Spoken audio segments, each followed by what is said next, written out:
আসসালামু আলাইকুম রহমতুল্লাহ, সবাইকে আমার চ্যানেলের পক্ষ থেকে স্বাগত জানাচ্ছি। বিপিএল খেলা অলরেডি শুরু হবে কালকে থেকে, না 30শে ডিসেম্বর থেকে। তো আহ, আপনারা যারা খেলা দেখতে চান তারা হয়তো বা অফলাইনে টিকিট কেনার জন্য পর্যাপ্ত সময় পান নাই বা কিনতেও পারেন নাই। তো অনলাইনে কিন্তু আপনি চাইলে কিনতে পারেন। তো অনলাইনে কিভাবে কিনবেন সবগুলো প্রসেস আমি ধাপে ধাপে দেখিয়ে দিব, এবং আপনি কি কি সুবিধা পাবেন বা কোথায় কি ঝামেলা হইতে পারে সব ঝামেলাগুলো আমি বলে দেব। তো এখন সর্বপ্রথম আপনারা জাস্ট ক্রোম একটা ব্রাউজার সিলেক্ট করবেন। এখানে আপনার সার্চ বারে এত কিছু করার দরকার নাই। আমি আপনাদের এই যে লিঙ্কটা, অর্থাৎ যেটা দিয়ে আপনি ওয়েবসাইটে ঢুকবেন, ওই লিঙ্কটা আমি আমার এই ভিডিওর কমেন্ট বক্স এবং ডিসক্রিপশন বক্সে দিয়ে রাখবো আপনার সুবিধার্থে, যাতে আপনি ওইটি ক্লিক করলে আপনি অটোমেটিক চলে আসে আপনার এই ওয়েবসাইটে। দেন এখানে সার্চ করলাম, দেন আমার কিন্তু অলরেডি ওয়েবসাইটে চলে আসছে। তো এখন আপনি সরাসরি টিকিট কিনতে পারবেন না, এজন্য আপনার সর্বপ্রথম কাজ এখানে একটা থ্রি ডট, এই কর্নার একটা থ্রি ডট অপশন পাবেন। এই থ্রি ডটে ক্লিক করবেন, দেন রেজিস্টার করে নিতে হবে আগে। তো রেজিস্টার কিভাবে করবেন? আপনার যে আইডি কার্ড আছে, আইডি কার্ডের ফুল নামটা দিবেন। দেন ইমেল, যে কোনো একটা ইমেলটা অবশ্যই আপনার ফোনে লগ ইন থাকতে হবে, কারণ বা অন্য কোথাও লগ ইন থাকতে হবে, কারণ ওখানে একটা ওটিপি যাবে, ওই ওটিপি দিয়ে আপনার কনফার্ম করতে হবে। দেন একটা নাম্বার দিবেন, নাম্বারটা অবশ্যই আপনার সাথে থাকতে হবে, কারণ এই নাম্বারেও একটা ওটিপি যাবে। দেন আপনি বার্থডে দিবেন, যেটা আপনার আইডি কার্ডে আছে, এবং ভেরিফাই, এখানে দুইটাভাবে ভেরিফাই করা যায়। একটা ন্যাশনাল আইডি কার্ড দিয়ে, একটা পাসপোর্ট দিয়ে। দেন আইডি কার্ড নাম্বারটা দিবেন, দেন অ্যাড্রেসটা দিয়ে, দেন এইটা ক্লিক করে দেন নেক্সটে ক্লিক করলেই অনেক সময় দেখা যায়, এখন যেহেতু সবাই অনলাইনে টিকিট কিনতেছে এই জন্য সার্ভারটা অনেকটা জ্যামে পড়ে আছে। তো এই জন্য কি যে ব্যাপারটা যে আপনি একটু হইতে পারে, যেমন আমি বিকাল থেকে চেষ্টা করতেছি, পরে সন্ধ্যার দিকে আমার কিন্তু এটা রেজিস্টার হয়েছে, ঠিক আছে? তো আপনারা একটু চেষ্টা করবেন, ইনশাল্লাহ কয়েকবার চেষ্টা করলেই হয়ে যাবে, ঠিক আছে? একটু হয়তো বা শুরুর দিক হইতে চাবে না। তো এর জন্য আপনি কি করতে পারেন, এই তথ্যগুলো জাস্ট এইভাবে দিবেন। ধরেন এই নেক্সট দেওয়ার পর আপনার হইতেছে না, ঠিক আছে? দিলেন, নেক্সট হইতেছে না, জাস্ট আপনি মাঝখান থেকে কেটে দিবেন, কেটে দিয়ে আবার কিছুক্ষণ পর আবার নেক্সটে দিবেন, তাইলেই কিন্তু হয়ে যাওয়ার সম্ভাবনা অনেক বেশি। আমারটা এইভাবে হয়েছিল অনেকবার চেষ্টা করার পর।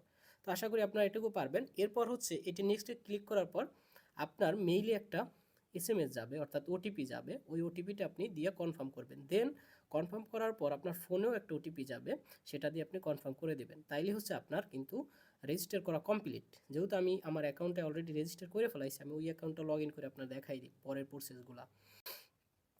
তাহলে এখানে আপনারা নাম্বার এবং পাসওয়ার্ডটা দিবেন। পাসওয়ার্ডটা দেওয়ার পর এখানে আপনারা নেক্সটে ক্লিক করবেন, অর্থাৎ আপনি যখন ভেরিফাই করবেন ইমেইল এবং নাম্বার দিয়া, দেন আপনার কিন্তু পাসওয়ার্ড সিলেক্ট করতে হবে। ওই পাসওয়ার্ডটা আপনারা দেওয়ার পর আপনার কিন্তু এরকম লগ ইন চাবে, নাম্বার সহ এবং পাসওয়ার্ড সহ, যেটা দিয়ে নাম্বার আপনি দিছিলেন আর পাসওয়ার্ড যেটা মাত্র দিলেন, এইটা দিয়ে আপনি লগ ইন করবেন।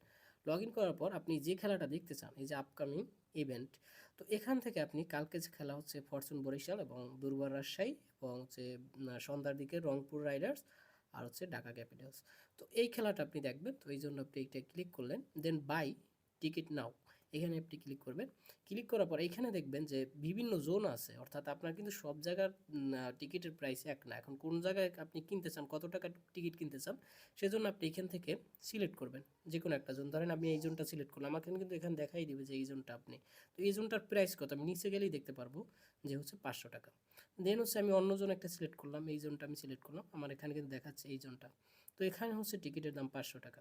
তো এইভাবে আপনি আপনার টাকা, আপনি যে কত টাকা কিনতে চান এই অনুসারে আপনি এখান থেকে কিনে নিতে পারবেন। এখন একটা যে রেজিস্ট্রেশন, আপনি যে আইডি কার্ড দিয়ে রেজিস্ট্রেশন করলেন, ওই রেজিস্ট্রেশন নাম্বারটা কিন্তু অর্থাৎ ওইটা থেকে আপনি কিন্তু 4টা টিকিট কিনতে পারবেন, ঠিক আছে? একটা যে রেজিস্ট্রেটর থেকে আপনি যে রেজিস্ট্রেট করলেন নাম্বার এনআইডি দিয়ে, কিন্তু 4টা আপনি টিকিট কিনতে পারবেন, ঠিক আছে? তো এভাবে কেনার পর দেন কনফার্ম অ্যান্ড মেক পেমেন্টস, এটা আপনি ক্লিক করবেন। ক্লিক করার পর কন্টিনিউ দিবেন। দেন আপনার একটা পেমেন্ট মেথড চাবে, যে বিকাশ থেকে নাকি নগদ থেকে, বা আপনার যে অ্যাকাউন্ট আছে ওইখান থেকে আপনি পেমেন্ট করতে পারবেন। তাইলে কিন্তু আপনার একটা টোকেন নাম্বার পাবেন। এই টোকেন নাম্বারটা আপনি খেলার আগে যেখান থেকে টিকিট সংগ্রহ করা, ওইখানে আপনি টোকেন নাম্বারটা দেখালে তারা টিকিট দিয়ে দেবে, ঠিক আছে? তো এইভাবে আপনি খেলাটা উপভোগ করতে পারবেন। আর অবশ্যই আপনি এনআইডি কার্ড যেটা দিয়ে আপনার রেজিস্ট্রেশন করা, ওইটা কিন্তু আপনার অবশ্যই নিতে হবে, ঠিক আছে? না নিলে কিন্তু আপনাকে দিবে না, টিকিট দিবে না। তো অবশ্যই আপনি এনআইডি কার্ডটা নিয়ে যাবেন, যেটা দিয়ে আপনি রেজিস্টার করলেন, ঠিক আছে?